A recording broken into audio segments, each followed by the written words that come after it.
This explains a lot. If you've ever wondered why two people can do exactly the same thing and get different results, I've got the answer for you, or at least sort of an answer. Hey, it's Shelly. This is my week 33 update here down in the Dale. And today I'm at the college. We have a small college in my town, and I'm at the Arboretum.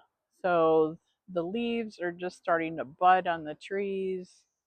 Not really on the ones you can see very well, but the ones behind me, there might be some down there that you can see that are. So it was my week 33 update.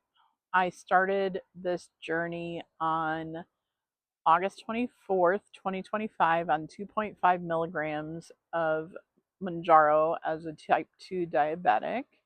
I'm currently on 5 milligrams. I'm sorry, I'm just distracted by wildlife. It's a bird that I don't really see at my house, and I don't know what it is. I think it's a woodpeckerish type. Anyway, my favorite word anyway. I also type stuff up so I won't forget what I want to talk about. Usually I'm in front of my computer and I have what I want to talk about there.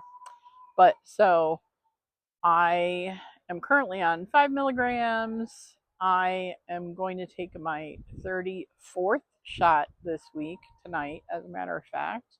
Last week, I was at 249.5, and this morning I got on the scale and I was at 248.8, which is zero point 0.7 tenths of a pound, almost a whole entire another pound, which I think I started at 287. So I'll do math later and put right here how much that is totally that I've lost so far in the last 33 weeks. This week I had dinner with friends from high school, Cindy and Lisa. That was nice. We went to a local brewery. And other than that, my mom and I had breakfast yesterday morning, but it was just a really nice, quiet week. Like I said, I had a zero point 0.7 pound loss, and we're all happy. I had nothing, I had no side effects this week. Even constipation, I did not have that this week. So I came across an article this week that really caught my attention.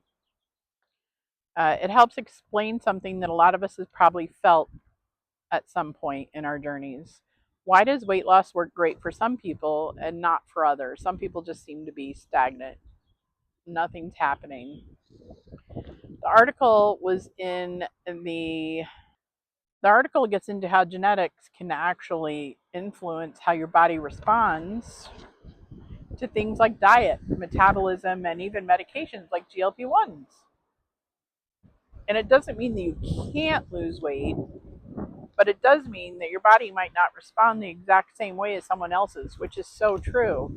You can't compare yourself to other people because, there's some people, oh, I'm going to get swept away. There are some people that will lose weight so quickly and all the time. And then there are some people that just stall or they can't even get started. Some people see fast results, others take longer, and some have to adjust more along the way. And when you hear that, it kind of flips a switch because suddenly it's not just, why isn't this working? It becomes, my body might just work differently. And I think that matters. I think a lot of people need to hear that.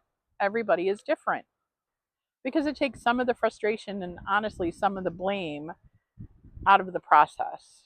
It reminds you that this isn't just a one size fits all journey, which is so true because those things lie that they say one size fits all because they do not. I know. We're all working with slightly different wiring. So if your progress looks different than someone else's, that doesn't mean you're doing it wrong. It just means you're doing it your way. Like it would catch you off guard. And speaking of things that catch you off guard, here's one of those moments from my life in California story. A friend and I were standing on an elevator at work. We were going to, the ground floor because I think we were going across the street for something. And it stopped at another floor, and we saw who was standing outside the door, and we just froze mid conversation, and we didn't say anything. And the person got into the elevator, and he looked left and looked right because he was standing between us, and he said, "What?" It's not like I can just teleport across the street. It was Alan Horn, who at that time was Warner Brothers chief operating officer. So basically the number two in our company structure. And he was in our building for a meeting and he was just going back across the street. It was pretty funny. We laughed. We had a nice little conversation, as quick as you can going down 3 or 4 flights of, well, going down 3 or 4 floors. We weren't going down flights of stairs. And then we get to the first floor. That was it. We were done. He was leaving. We were leaving. It was a really nice conversation. Alan Horn left Warner Brothers in 2012 and went to the Disney Company. And he was also integral in the start of Castle Rock production company with Rob Reiner back in the day. They did a lot of shows. I can't even tell you right now what shows they did, but you know what they did. Google if you can't find it. You know. So that's the end of today. I'm going to get out of this wind. It is so windy, but it's like little kids playing down there in the water, near the water, not in it. So whether it's weight loss, life, or just random moments in an elevator, not everything works the same for everyone. And not everything shows up the way you expect it to. But if you stick with it and keep going, you start to see progress and collect the stories along the way. And that's a pretty good combination. I'll see you next week. Have a great week. Like, subscribe, leave me a comment. I'm sorry if I have to do this all over again. Like and subscribe, leave me a comment, and I'll see you next week down in the Dale. Bye bye.